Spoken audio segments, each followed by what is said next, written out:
গান মেলার জেলার বুকে আলাদা জায়গা করে নিয়েছে তা নিয়ে কোনো সন্দেহ নেই। চলতি বছরে গান মেলা ১৩তম বর্ষে পা রাখল। ২৫শে ডিসেম্বর পদযাত্রার মধ্য দিয়ে গান মেলার শুভ সূচনা হলেও মঞ্চে অনুষ্ঠান দেখা ২৬শে ডিসেম্বর শুক্রবার থেকে এবং তা চলবে ৩১শে ডিসেম্বর পর্যন্ত। গান ও নৃত্যমেলার এই অনুষ্ঠানে জেলার বিভিন্ন নামিদামি শিল্পীদের অংশগ্রহণের পাশাপাশি কলকাতা ও বিভিন্ন জায়গার খ্যাতনামা শিল্পীদের অনুষ্ঠান করতে দেখা যাবে। প্রতিদিনই বিকেল 4:30 থেকে শুরু হবে গান মেলার বিভিন্ন অনুষ্ঠান। আর শেষ দিন অর্থাৎ ৩১শে ডিসেম্বর আতশবাজির মধ্য দিয়ে পুরাতনকে বিদায় জানিয়ে ইংরেজি নতুন বছরকে বরণ করে নেওয়া হবে। প্রতিদিন 4:30 থেকে জেলার বিভিন্ন শিল্পীদের অনুষ্ঠানের পাশাপাশি ২৭শে ডিসেম্বর শনিবার রাত ৮টায় কলকাতা খ্যাত বিশিষ্ট সঙ্গীত শিল্পী অনিমেষ শিকদার ও দেবাংশু দত্তের অনুষ্ঠান রয়েছে। ২৮শে ডিসেম্বর রবিবার সন্ধ্যে ৭:৩০টায় রয়েছে জি সারেগামাপা খ্যাত অতনু মিশ্রের সঙ্গীতানুষ্ঠান। বীরভূমের ভূমিপুত্র অভিনেতা ও গায়ক খরাজ মুখোপাধ্যায়ের অনুষ্ঠান দেখা যাবে ২৯শে ডিসেম্বর সোমবার সন্ধ্যে ৭টায়।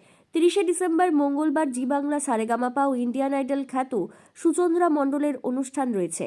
৩১শে ডিসেম্বর কৌশানী, সৌরভ মহারাজ ও বিট্টু সিংদের বিচিত্রা অনুষ্ঠান রয়েছে রাত ৮টা ২০ থেকে। আর ঠিক রাত 12টায় হবে আতশবাজি। এবারের বীরভূম জেলা নৃত্য গান মেলায় প্লাস্টিক মুক্ত সবুজ নির্মল বীরভূম গড়ে তোলার আহ্বান জানানো হয়েছে।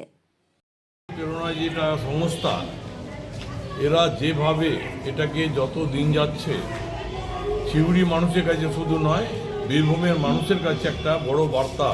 সাংস্কৃতিক জীবনটা কি, মানুষের জীবনে কতটা প্রয়োজন আছে এবং মানুষের চলার পথে এর কতটা গুরুত্ব, এবং সবথেকে যেটা আমাদের জেলার যে সকল সংস্কৃতি বীরভূম জেলায় রয়েছে, রাজ্যের বোধহয় অন্য জেলায় এত খুঁজে পাওয়া যায় না, যেগুলো অনেক সময় অবলুপ্তির পথে চলে যাচ্ছিল, যেগুলোকে আজকে আমাদের এই শিল্পীরা মৃণালজিতের নেতৃত্বে তারা খুঁজে বার করে মানুষের কাছে নতুন করে পরিবেশন করার তারা সুযোগ করে দিয়েছে। এই প্রতিভাবান শিল্পীরাও এখানে আসছে আমাদের এই গান মেলা। আমি তো প্রথম থেকেই যখন মৃণালজিৎ এবং আমাদের এখানকার বোনেরা ভাইরা শিল্পীরা আমার কাছে গেছে, আমি যখন সভাধিপতি ছিলাম তখনও আমি এই ব্যাপারে যে সহযোগিতা করা দরকার সেটাই করেছি।